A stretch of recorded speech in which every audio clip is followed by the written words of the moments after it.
I love it. I love it. I love it. Look at this.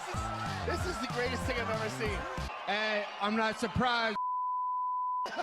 Hey, what's up the homies? Hope you're feeling blessed, having a good day, having a good week. Before we get into UFC Paris, here's 5 betting results that I've recently had over on the Patreon. I do feel unlucky not to cash the Kavanaugh parlay because he looked amazing in that fight. He looked so good, but he just got tired near the end of round 2. So these are the 5 betting results that I've had over the last 2 weeks, and hopefully we can make some nice money on UFC Paris. And as of right now, I've got 2 fights on this card that I've got money on. And for anyone that wants to know who I've put money on for this card, sign up on the Patreon. It's super cheap. All the betting tickets that I'm going to post will be on the Patreon. Alright my homies, let's go.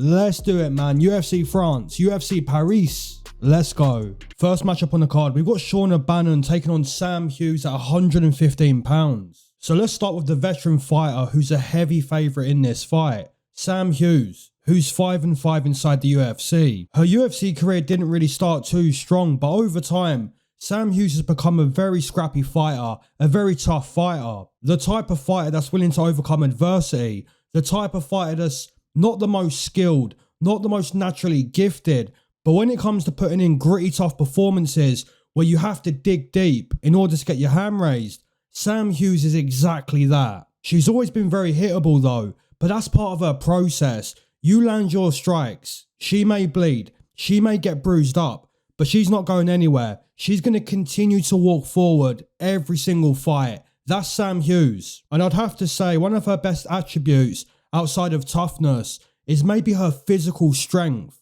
When Sam Hughes gets these girls against the fence, when you see her drag these girls to the canvas, that's really where she starts to break down the opponent. Sam Hughes is physically strong, excellent ground and pound, improving grappling over the years, and her cardio is very decent. She's not going to stop walking forward.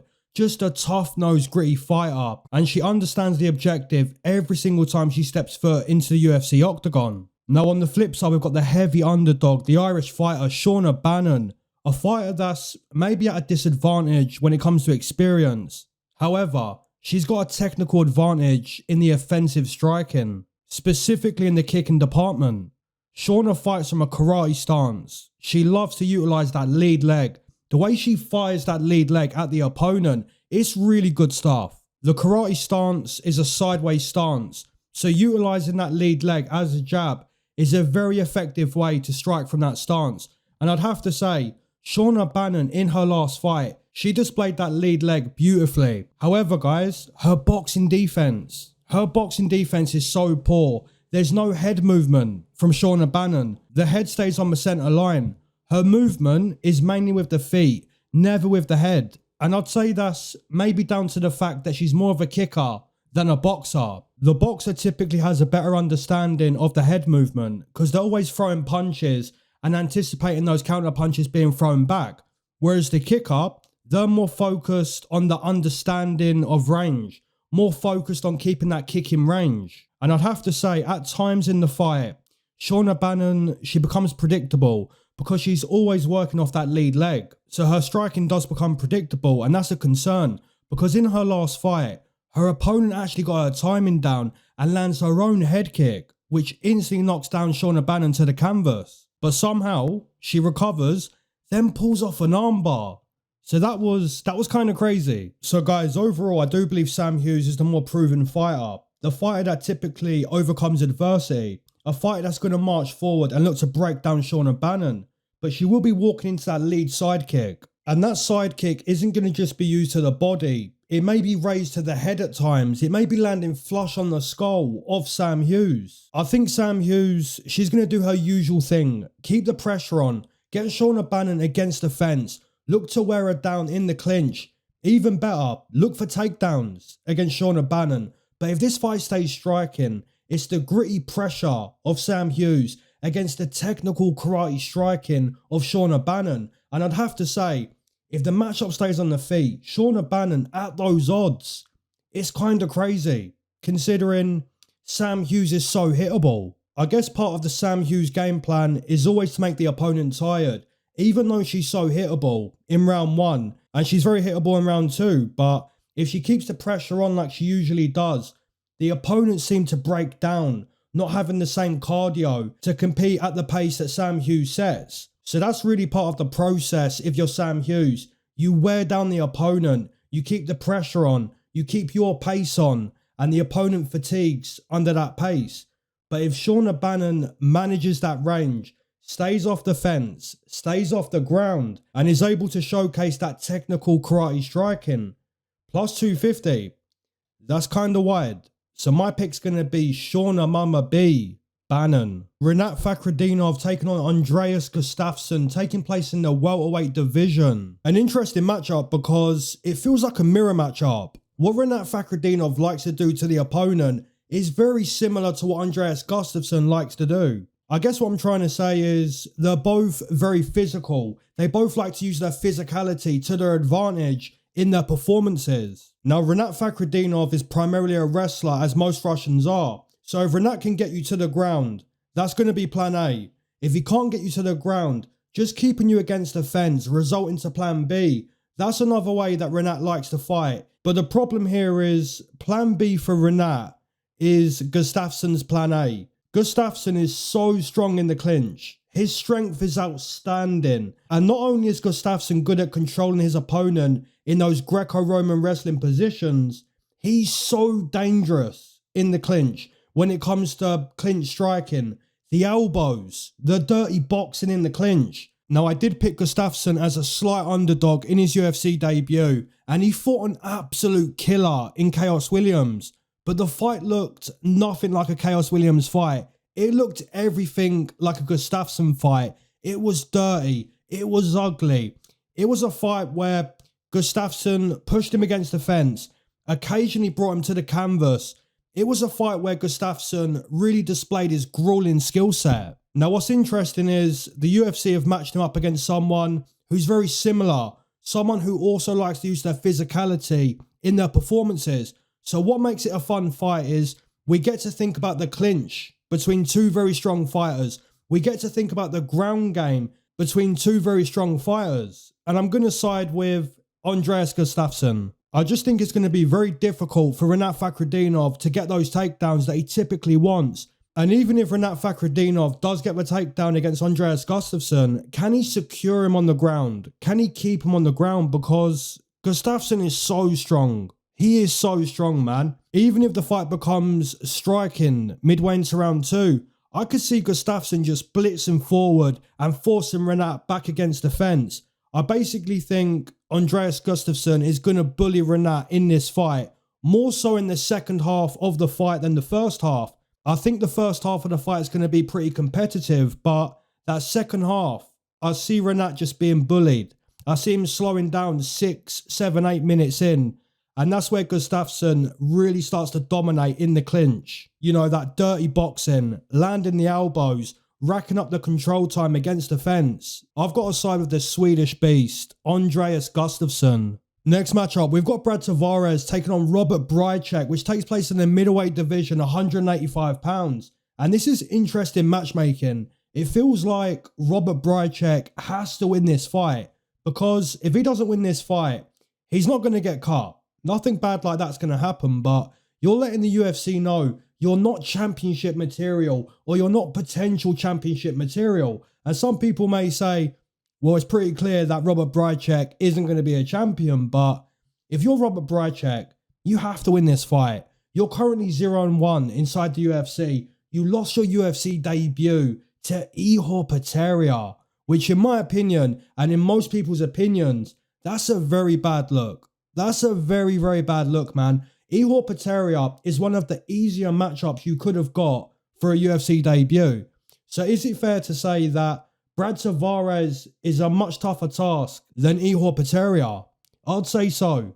I'd say so. However, guys, if Robert Bryczek has trained hard, if he's prepared well for this fight and truly shows up on the night, he can win this fight, even as a plus 200 underdog, which is fair. You know, the plus 200 is fair. He's not fought in 18 months, and his debut performance, it wasn't one to remember, or it's remembered for, you know, all the wrong reasons. You lost to Ihor Pateria. That's a bad sign. That's a red flag. Now, Brad Tavares, the OG, the veteran, the man that has nothing more to prove, but still competing at the highest level of mixed martial arts. I believe that Brad Tavares is actually tied with Michael Bisping for the most middleweight wins in UFC history. Both Michael Bisping and Brad Tavares each have 16 middleweight wins.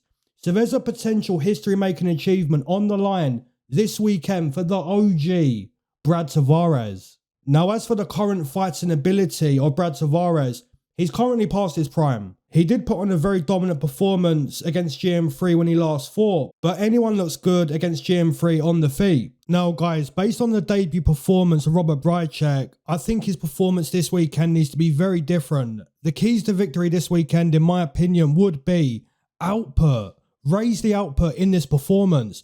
Don't just look for fight-ending right hands. When every strikes to end the fight, it becomes manageable, it becomes predictable, especially for someone that has 16 middleweight wins like Brad Tavares. So I'd say for Robert Bryczek, it's important not to just focus on fight-ending right hands, fight-ending lead hooks. There needs to be more output, more volume. And I'd also say, don't just focus on counter-punching. Be the aggressor in this fight. Be the one that's going first. Be the one who's dictating the dance, not just reacting. Show some confidence. Show some belief in this performance. And when you go first, it's not just single strikes. It needs to be multiple punch combinations. It needs to be punches in bunches against an aging Brad Tavares. Give him more to think about than just single strikes, than just 1-2s. There needs to be flurries. There needs to be punches in bunches. As for Brad Tavares, like I said, you're not going to teach Brad Tavares anything new at this stage. He's a veteran. He knows it all. His kickboxing is fundamentally sound. And if the fight's contested at a much slower pace, where Robert Bryczek, you know, he's waiting, he's looking to counter, he's not going first, he's not throwing more output. If the fight's contested at a slower pace, then Brad Tavares is going to look very good, especially on the optics. So I'd have to say, if you're Robert Bryczek, you need a much better performance this weekend. And I'm actually going to pick the plus 200 underdog. There's something about Brad Tavares over minus 200 that I just don't like. I'm just not on board with fighters right near the end of their career over minus 200. So I'm going to go with Robert Bryczek, the plus 200 underdog. Next matchup, we've got Sam the Future Patterson taking on Trey the Truth Waters, which takes place in the welterweight division at 170 pounds. So we've got tall man versus tall man. Sam Patterson stands at 6'3". Trey Waters stands at 6'5". Patterson has a 78-inch reach. Trey Waters has a 77-inch reach. So both of these fighters have strong physical builds, which makes this fight very, very interesting. First, let's speak about Sam Patterson, who initially debuted in the UFC at lightweight, 155 pounds. And that was his debut. And that debut was nothing short of absolute diabolical scenes. It was diabolical, man. Yanao Moose sent Sam Patterson to Dustoration City. He sent him to another galaxy. He dusted Sam Patterson in that debut. Now, after that dustoration, Sam Patterson took 10 months off and he moved up a weight class, which ultimately proved to be a very good move for Sam Patterson. He's not cutting as much weight. He's not draining himself as much to make the weight, which has seen Sam Patterson deliver strong, consistent performances. In his debut at 170, he completely outclassed Johan Lanus. He gets a front headlock snap down as a takedown. And from there, it's step by step, excellent stuff. One hook in, secures the back, instantly gets under the chin, hides the hand. And now Sam Patterson has his first UFC win via rear naked choke. Then he completely destroys Kiefer Crosby in a similar way. And this time it's a body lock outside trip takedown. And it's into mount. He gets a trip takedown into mount. And the mount control for Sam Patterson against Kiefer Crosby, it was simply too strong. Sam Patterson eventually gets a head and arm choke. Then he fights Danny Borralho. Now this win was very special for Sam Patterson because he shows his stand-up. It's not a grappling performance. It's a victory where his hands get the work done. So overall, I'd have to say the move up to 170 for Sam Patterson has proven to be very, very good stuff. Now, Trey Waters is primarily a boxer and a very solid counter boxer. A fighter that's quite predictable because he's not throwing a variety of weapons. He's not trying to wrestle. He's not trying to grapple. He's simply looking to showcase his boxing ability. Now, there's a couple things that I don't really like about Trey Waters. First of all, like I say, it's the predictability. He's just boxing. You don't have to anticipate kicks. You don't have to anticipate knees, clinch striking, wrestling, grappling. There's a lot of things you're not anticipating against Trey Waters. Also, I think his footwork is very, very bad.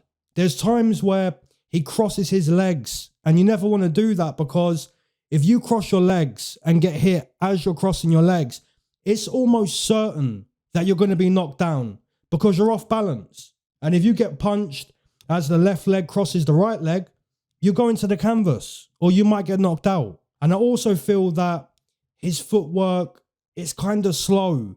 It's stuck in mud. It's slow motion footwork. But I'd have to say the best thing about Trey Waters is the offensive boxing. It's the jab. It's the right hand. It's the lead hook. It's the standard boxing combinations. He does that stuff very, very well. Now, the last thing I want to say about this matchup is both of these fighters naturally have their chin in the sky because they're both so tall. Sam Patterson's chin being in the sky hasn't been exposed since his UFC debut.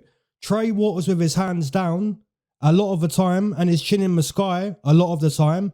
So based on those two things, I do lean heavily towards fight doesn't go the distance. You also factor in the potential for Sam Patterson to win this fight via submission. Billy Ray Goff basically got the back of Trey Waters in round one. If Sam Patterson gets the back of Trey Waters, the fight's over. The fight's done. You also think back to Trey Waters being submitted on the Contender Series back in 2022 against Gabriel Bonfim. So if the matchup goes to the ground, you're looking at Sam Patterson via submission. If the matchup stays on the feet, their chins are in the sky. So chins are going to be tested. So my first prediction is fight doesn't go the distance. But if you had to make a prediction, which I will do, I guess I'm going to go Trey Waters with a round 2 KO TKO. But like I say, man, the main prediction is violence. The main prediction, fight doesn't go the distance. Next matchup, we've got Caue Fernandes taking on Harry Hardwick, which takes place in the lightweight division, 155 pounds. And Harry Hardwick is naturally a 145er. He's fighting up a weight class and on short notice. And those two things are going to be the main concerns for Harry Hardwick. He's not had a training camp. He's not prepared for Caue Fernandes. He's not in fighting shape. Having said all of that, Harry Hardwick is very well trained. He's a very well trained mixed martial artist. He's the featherweight champion over at Cage Warriors, and he's got a very well-rounded skill set, an entertaining fighting style. I get the feeling watching Harry Hardwick that he really enjoys being inside the octagon. He's always walking forward. He's always being the aggressor. And at times in the fight, he's fighting from the southpaw stance. Other times, he's fighting from the orthodox stance. At times, he starts his boxing combinations with the left hand, sometimes with the right hand. He goes to the body of the opponent, so mixing up the target area, mixing up how he starts his boxing combinations. There's a real sense of seasoned mixed martial artists when you watch Harry Houdini Hardwick.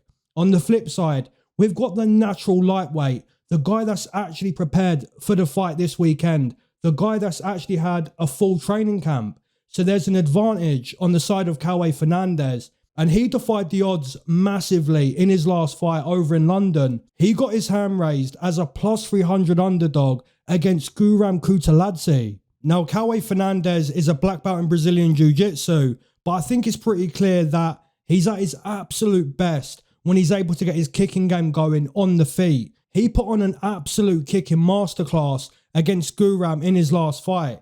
So that's something I'm already thinking about. What range will this fight be contested at? If Kaue has it his way, he's going to stay nice and long. There's going to be space between him and Harry at all times.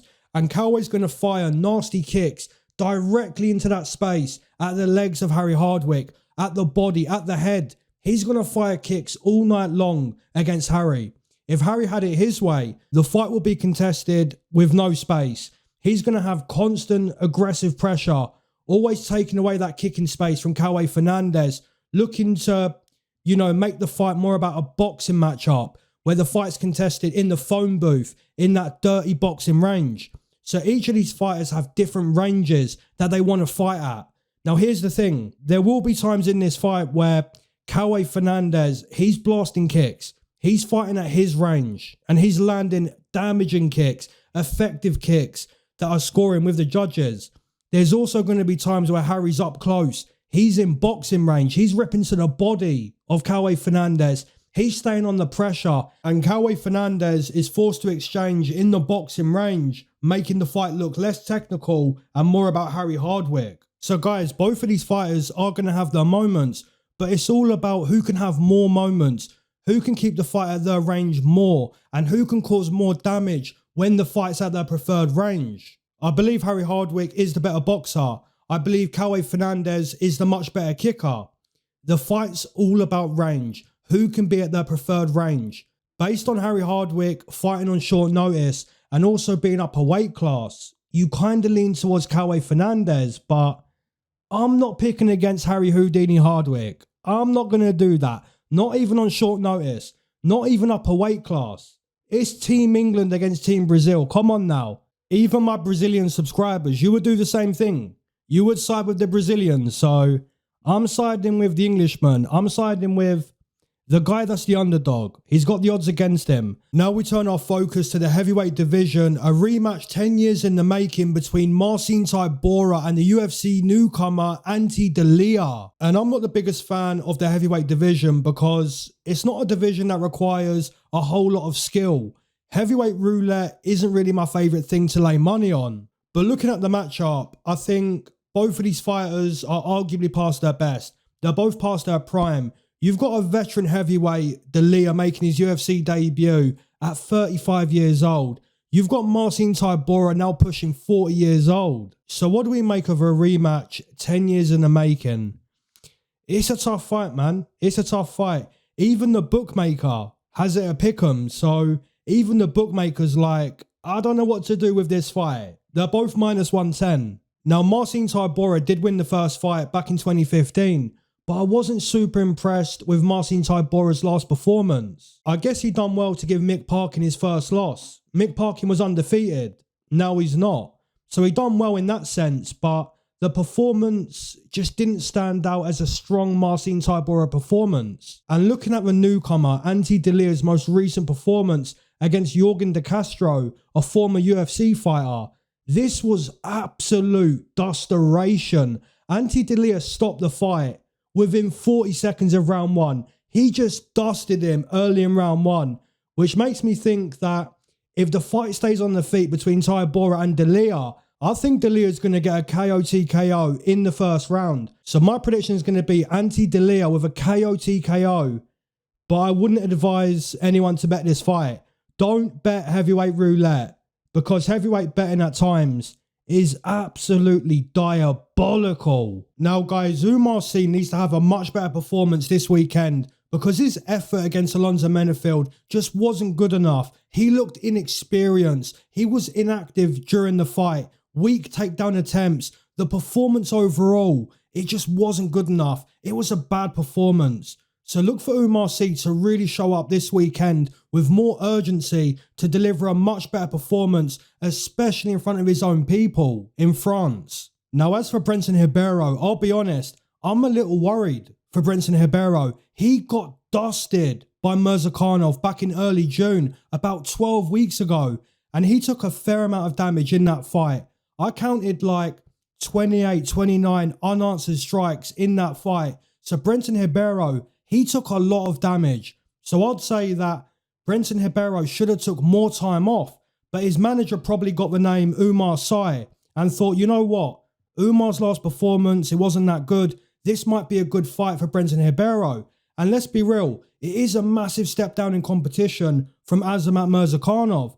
So if Bryczek Ribeiro keeps this fight on the feet, he may do well in this fight. But I still think he's fighting too soon from his last fight. His chin may not be fully recovered. He may still have concussion symptoms. I mean, when you get hit 28, 29 times in the dome in the space of 30 seconds, you're probably not fully recovered 12 weeks later. So in my opinion, Oumar needs to show up this weekend. Show Brenton Ribeiro you're not an easy fight. Show him that he was wrong to come back so soon. Show him that, you know, he's going to take more damage in this fight. It's kill or be killed in this sport at the highest level. So Oumar needs to be aggressive. He needs to have focused aggression in this fight. Takedowns into ground and pound. Takedowns into submissions. Just a clinical, violent performance this weekend from Oumar. And that needs to be the pick, especially against someone that hasn't recovered from the damage they took just 12 weeks ago. I'm a little bit worried for Brenton Ribeiro. Like I say, if the matchup stays on the feet, then maybe he's got a chance. But Oumar needs to have more urgency, a much better performance than what he did against Alonzo Menefield. That's the pick. Next matchup, we've got William Gomis taking on Robert Ruchala, and this takes place in the featherweight division at 145 pounds. So let's first speak about the newcomer, Robert Ruchala, one of the best featherweights over at KSW, now officially a UFC fighter. And Ruchala went 8-1 over in KSW, finishing multiple opponents. He's a very tricky fighter to deal with. The stand-up is kind of awkward. I wouldn't describe him as a technician on the feet. It's more awkward. It's more like a DDP or an RDR in the stand-up. However, guys, on the ground, he's extremely violent. Quality ground control, nasty elbows on the mat, super violent ground and pound. I think his ground game is more advanced than his stand-up. Now, the UFC tested fighter is William Gomis, who's primarily a striker, not much of a ground fighter. I would describe William Gomis as a technician in the stand-up. He's very fast. His kicks and punches are so fast. He's so light on his feet. But his last performance against Hydra Mill, in my opinion, it was very disappointing. For some reason, William Gomis in that fight continued to keep spinning against Hydra Mill. He kept throwing spinning attacks. And it was so annoying to watch because William Gomis doesn't have to do that. He doesn't have to throw those flashy techniques. Those techniques require so much energy and they're wasted energy, especially when those techniques don't land. It's wasted motion. So guys, to see a very technical striker continue to waste energy by spinning and spinning, it was so disappointing. I want to see William Gomis just do the basics because the basics, they're king, you know, doing the basics right.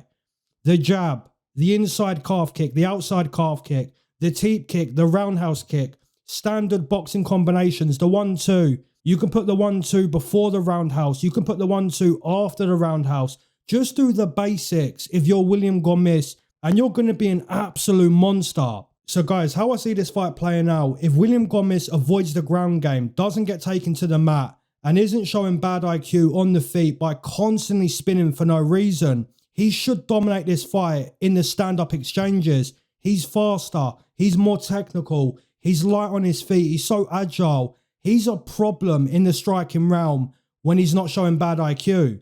If Robert Ruchala can keep the pressure on the same way Hydra Mill did, clinch up often, look to land elbows in the clinch, knees in the clinch, or even better, get the takedown against someone who's so good on the feet like William Gomis, bring him to the canvas, then his chance of winning in his UFC debut, it becomes a very real possibility. Now guys, William Gomis is one of my favourite UFC fighters, so I'm going to pick him to win in this fight this weekend. I just wish he'd do the basics more.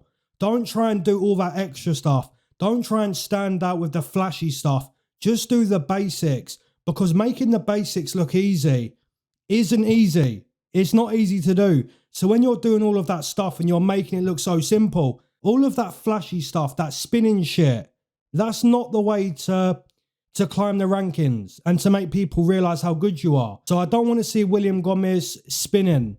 I want to see basic. I want to see boring, because doing the boring stuff and making the boring stuff look easy, it's extremely difficult. So I'm going to take William Gomis to have a much better performance than what he did against Hardwick. Next matchup, we've got Patricio Pitbull taking on Keita. This fight takes place in the featherweight division, 145 pounds. The legendary Patricio Pitbull. I want to start the breakdown by saying I bet on Pitbull at plus 196 against Dan Ige in his last fight. So many people told me, you know, Pitbull's not going to win. He's past his prime. He's washed. He's not going to win against Dan Ige. So many people told me that. That didn't happen. But guys, Pitbull is past his prime. It's just sometimes the OG puts together a winning performance, an experienced performance. But guys, if I'm being honest, I thought Dan Ige looked horrible in that fight. Just too much respect for the legendary Pitbull, not engaging in the fight. He looked almost starstruck to be in a fight with Patricio Pitbull. But guys, here's the thing. Keita isn't going to be starstruck in this fight because Keita is a star himself. The lightweight champion over in Octagon, 10-1 in the promotion, the winner of the Tip Sport Game Changer. I'm telling you, man, Keita is one of the best lightweights on the planet today, before even getting to the UFC. Now, some people may say, Aaron Pico came from Bellator, he got dusted. Patchy Mix came from Bellator, he got dusted. Kai Asakura, he came from Ryzen, he's a loser. Even Robert Ruchala may lose this weekend. He came from KSW. All this stuff is true because under the UFC lights for the first time, it's a high pressure situation. Even for Keita, it's a high pressure situation. But some fighters, they find their very best when the pressure's on. And I think Keita is one of those guys. He's extremely fast. He's got insane knockout power. And I just think he's more than ready to be in the UFC. He's more than ready to compete at the highest level of mixed martial arts. So many people who watch all the Octagon events, myself included, have been saying for a long time, Keita needs to be in the UFC. So guys, I'm very, very excited. I'm very excited to see Keita get that first UFC appearance. Now, Patricio Pitbull, he put together a winning performance in his last fight. I predicted he would do that. I bet on him to do that at plus 196. But Dan Ige gave him too much respect. I don't see Keita doing the same thing. I see Keita being faster, fresher, more confident, the one who's doing more, the one who's getting closer and closer to finding that off switch. Keita's 27 years old. Pitbull is 38. Keita's already been dominant. He's already been a champion in another organisation. Now it's about proving he can do that at the highest level of mixed martial arts. And the same goes for Patricio Pitbull. He's been so dominant over in Bellator. He's already been a champion. And it's now about proving he can do that in the UFC. But here's the difference. It's about the timing. Keita switched over right before his physical prime. Whereas Patricio Pitbull, he switched over 5, 6, 7 years after his physical prime. So it's all about timing. And that's why I believe Keita this weekend is going to have a phenomenal UFC debut. I think he's going to find a KO against the legendary Patricio Pitbull. My prediction has to be Keita. Next matchup, we've got Axel Sola taking on McKee, and this fight takes place in the welterweight division, and I'm very torn on this fight. I'm very torn. I have no clue who's going to win this fight. I have no clue. Axel Sola is a French prospect. He looks technically good, a southpaw striker with a super fast left hand. And his left kick is very fast too. It's very technical. He's also good at bringing the fight to the canvas. He's a good ground fighter, but he's not proven himself at the highest level. He's not been in there with someone like McKee. He's not fought at this level. And that's what makes me second guess Axel Sola in this fight. I picked McKee as a slight underdog in his last fight, and he beat the brakes off Daniel Frunza. He dusted Daniel Frunza. Would I be shocked if McKee beat the brakes off Axel Sola? I really wouldn't, because Axel Sola hasn't fought at this level of competition yet. But I don't think McKee's going to start super strong in round one, the same way he did against Daniel Frunza. Axel Sola is technically good. He's super fast. So in the opening round, I think Axel Sola probably does his best work. But what happens past round one? What's going to happen at that point? Is it a case of Axel Sola starting well, having that strong first round, but not having the experience to deal with McKee past the opening round? What happens in the middle game? What happens at the end game? What if Rhys McKee loses that opening round, but then in the second round, he's landing those same punches that he was missing in the first round? I really don't know what to think of this fight. I really don't know. I'm guessing Axel Sola wins round 1. But do I trust Sola to continue his performance past round 1? I'm going to say it's 1-1 on 2 judges' scorecards after the second round, making it a shootout in those final 5 minutes. And by that point, Sola could be bruised up. Rhys McKee probably bruised up too, but that's not something McKee hasn't experienced on multiple occasions. He's very experienced. He's got way more experience than Axel Sola. I'm going to say this is the first split decision on the card. I'm going to say we've got a split. And I'm going to lean towards Rhys McKee. I'm going to go Rhys McKee on a split. Next matchup, we've got Borralho, the Zulu Warrior, taking on Mason the Dragon Jones. And we've got fireworks at 155 in the lightweight division in this fight. Borralho has excellent punching power. From the opening seconds of round 1 to the final seconds of the fight, Borralho carries that power throughout the whole fight. So there's always a chance that Borralho is going to find that fight-ending KO TKO. That's always a possibility when you have power like Borralho. However, guys, Borralho, in my opinion, is still a little bit inexperienced. He's 10-2 as a professional, 2-1 inside the UFC. He's still a little bit inexperienced. Now, I bet on Borralho in his last fight as a big favourite. I had him in a 2-leg parlay, and I'd have to say, his performance wasn't as dominant as I expected. He fought against Michael Aswell. Michael Aswell took that fight on very short notice and actually done very well against Borralho. Eventually, the bodywork of Borralho, that really slowed down Michael Aswell. But considering Aswell hadn't prepared for Oki, he took that fight on short notice. I felt the loser of that fight deserved a lot of credit, whereas the winner of the fight should have been more dominant. He should have made it more clear that he was going to win that fight. Now, guys, correct me if I'm wrong. The last time Borralho fought in Paris, he got submitted in round 1 by Chris Duncan. And that performance, it kind of shows you what I'm saying. He's still a little bit inexperienced. For some reason, he shot a takedown early against Chris Duncan. And I'm not sure if that was the game plan, to bring Chris Duncan to the canvas. He just got uncomfortable on the feet. I'm not too sure what it was, but he shot a takedown against Chris Duncan and he got submitted very early in that fight. Now, Mason Jones, the opponent, the Welsh Dragon, he's got so much more experience. He's 16-2 as a professional. He's won championships over at Cage Warriors and he's now getting a second run in the UFC. His first run in the UFC, he was kind of exposed in a couple fights. I think his striking defense was the main reason that he failed in his first run in the UFC. And that needs to be an area that Mason Jones is going to show improvements in. He needs to show striking defense as an improvement. As for Mason's skill set, I think he's extremely well-rounded. A solid boxer, a solid kicker. He's powerful. He's technically good at boxing and kicking. He's a quality wrestler, a quality grappler. He's got excellent cardio. He's super tough. He may be hittable at times, but his chin is made of granite. His chin's made of metal. So when I look at the skill set of Mason Jones, I think he's so good. I think he's really good, man. And that first run in the UFC, it didn't really do him justice. It didn't really show us how good Mason Jones really is. But in this second run, I expect to see much better things from the Welsh Dragon that is Mason Jones. So guys, in my opinion, he's the more well-rounded fighter in this matchup. Whereas Borralho, he's a big puncher. And Mason Jones, he's got power. He can box. He can also fight at kicking distance. He doesn't always have to be in the phone booth, even though he will do that too because he enjoys a scrap.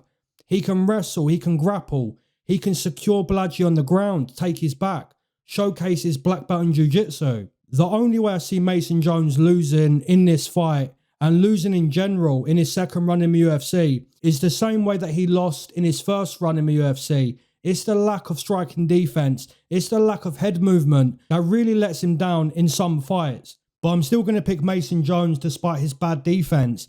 He's more well-rounded. He's more experienced. He's got the better cardio, the better wrestling, the better grappling, more striking weapons on the feet. And I'd say Borralho is a little inexperienced for someone like Mason Jones. Now, guys, surprisingly, Mason Jones has gone from minus 220 all the way down to minus 140. So a lot of money coming in on Borralho, and I'd have to disagree with the public on that line movement. I think Mason Jones at minus 140, that's a no-brainer. Next matchup, we've got Modestas Bukalkas taking on Paul Craig, and this fight takes place in the 205 division light heavyweight. And this is one of the easier matchups to predict and to break down on this card. And that's mainly because Paul Craig, he's terrible at anything that's not Brazilian Jiu-Jitsu. His grappling ability is sensational. His ability to find submissions from his back is sensational. The last man to win against the now champion Magomed Ankalaev. But guys, Paul Craig isn't a mixed martial artist. He's a specialist.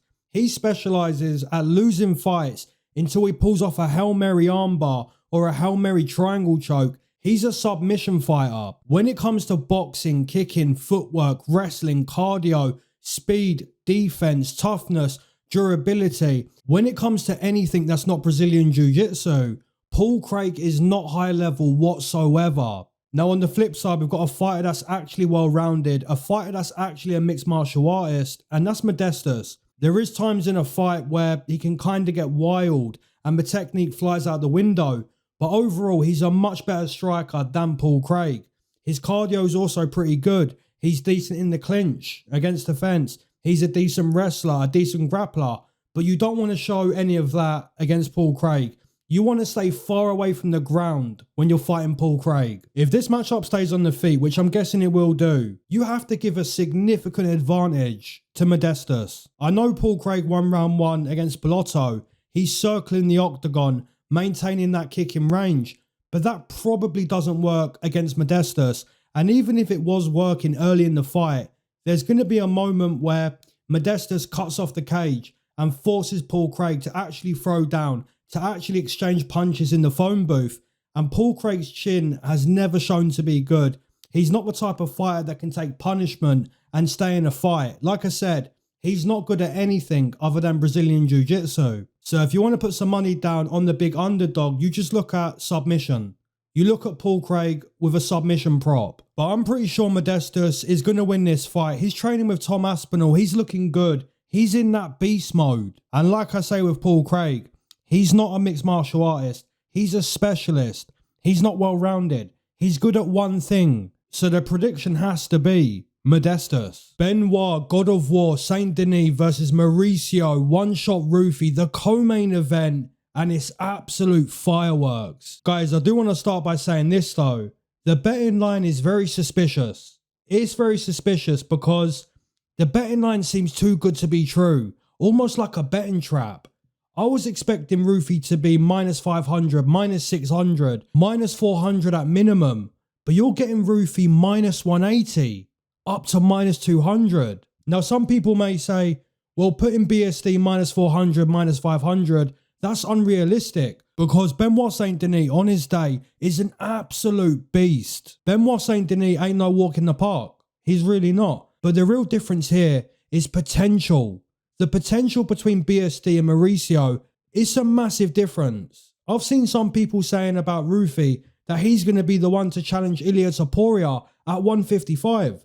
Anytime you start mentioning a fighter's name alongside the champion, you've got a serious contender in that weight class. And I'm sure most people would agree with me at this point in time. Mauricio Ruffy, aka Brazilian Connor, is certainly a contender at 155, no doubt about it. So to see Ruffy only minus 200 against a fighter that's extremely hittable, Benoit Saint Denis on the feet is extremely hittable. To see him only minus 200, it feels too good to be true. But the fun part is, we get to see this weekend, was the minus 200 a betting trap, or was it truly a gift from the bookie? Now Benoit Saint Denis, he needs this fight on the ground. He's an absolute mauler on the ground. He's super strong, amazing wrestling, amazing grappling. He's so dangerous on the ground. And that's really his only path to victory against someone so slick on the feet like Mauricio Ruffy. If this fight stays on the feet, there's a massive difference in striking ability. And when I say striking ability, I'm talking about all of it. Offensively, defensively, timing, accuracy, precision, unpredictability. I'm talking about all of it. There's a massive difference on the feet. Ruffy is levels above Benoit Saint Denis in the striking realm. Just look at what Mauricio Ruffy done to the OG Bobby Green. That was complete dusteration. That was a madness. So guys, this fight does seem very straightforward in my opinion. If we stay on the feet, Mauricio Ruffy wins this fight. He's going to brutally KO Benoit Saint Denis. But if we go to the ground, then Benoit Saint Denis is potentially the winner. And that's the only way you can win against Ruffy. If you're Benoit, you have to take Ruffy, the world-class striker, away from the striking realm. So guys, what's it going to be in the co-main event? Is it going to be the Frenchman or is it going to be the Brazilian?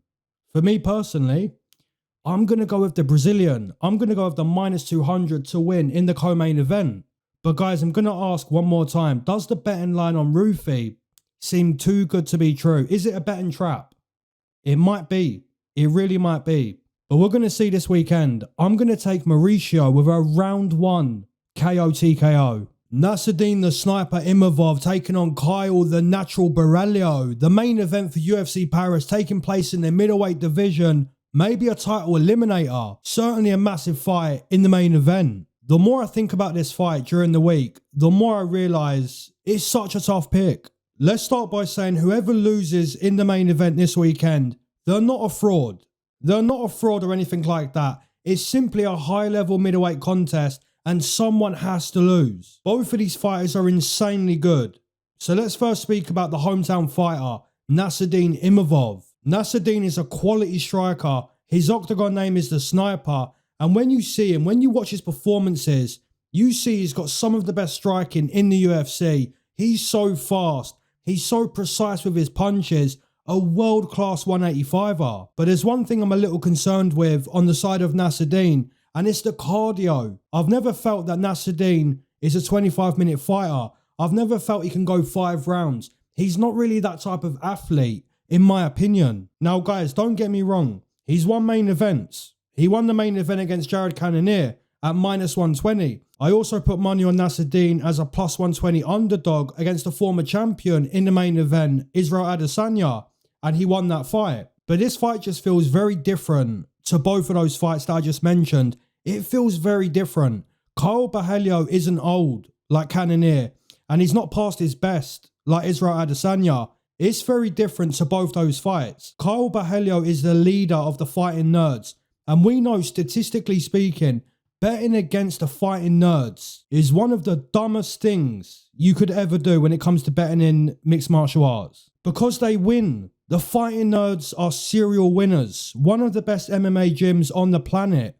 And I remember when Fortis MMA was one of the best gyms, one of the most respected gyms. Everyone was talking about Fortis. You know, you don't bet against Fortis MMA. This was like 5 years ago, 6 years ago. But now it's all about the fighting nerds. They're the best gym. They're #1 right now. It's all about the fighting nerds. And Caio Borralho is so well-rounded. He's an excellent kicker. He's got amazing calf kicks, amazing teep kicks. He's got power in the 4-ounce glove.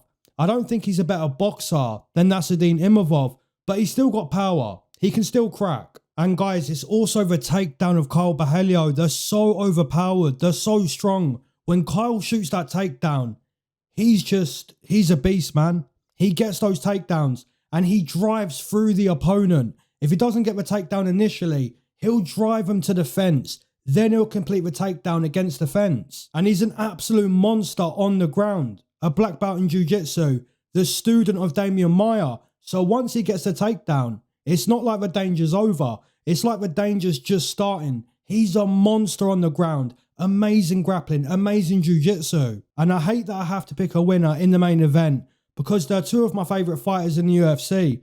I've made good money betting on Nassourdine. I've made good money on Caio Borralho. I remember betting on Caio Borralho on the Contender against Aaron Jeffrey as an underdog when Caio Borralho was an absolute nobody. And so many people actually picked against Caio Borralho in that fight. But I took him. I took him to win that fight. I bet on him to win that fight. And that seems like it was like a year ago, 2 years ago. But that was 4 years ago. That was in 2021. And Caio Borralho still hasn't lost since the Contender. He's still on cloud 9. He's still undefeated in the UFC. And he's now in a fight where if he wins the fight, he potentially fights Khamzat Chimaev, which is crazy to say. It really is, man. It shows how good Kyle Borralho really is. It shows how good Nassourdine is, that he's getting another main event. You know, winning main events against former champions, winning main events against Jared Cannonier, who even fought for a championship against Adesanya at one point. Both of these guys are phenomenal. They really are. And you know what, guys? I may regret this main event prediction, but actually, no, I won't, man, because there's no way I'm going to bet this main event. There's no way. I'm going to pick Kyle Borralho to win the main event. I just think if he wears down Nassourdine, if he gets those takedowns, if he pushes him against the fence, if he makes his performance a very intelligent performance, which more than likely he's gonna, because that's what the fighting nerds do. The fighting nerds are serial winners. They find a way to win. And Kyle Borralho, man, he is so locked in. He is so locked in. Now, if the matchup stays on the feet, if we get just a stand-up fight, then I think anyone betting on Nassourdine, you've got a good bet. You've got a good bet if this is just a stand-up fight. But if you're betting on Kyle Borralho and you're seeing those takedowns, you're seeing Kyle start to wear him down on the ground, wear him down against the fence, then I think in that situation, Kyle Borralho as a -140 is potentially a winner. And I hate that someone has to win. I hate that someone has to lose. But at the same time, man, this is why you love the UFC. This is what it's about right here. Kyle Borralho and Nassourdine in the main event.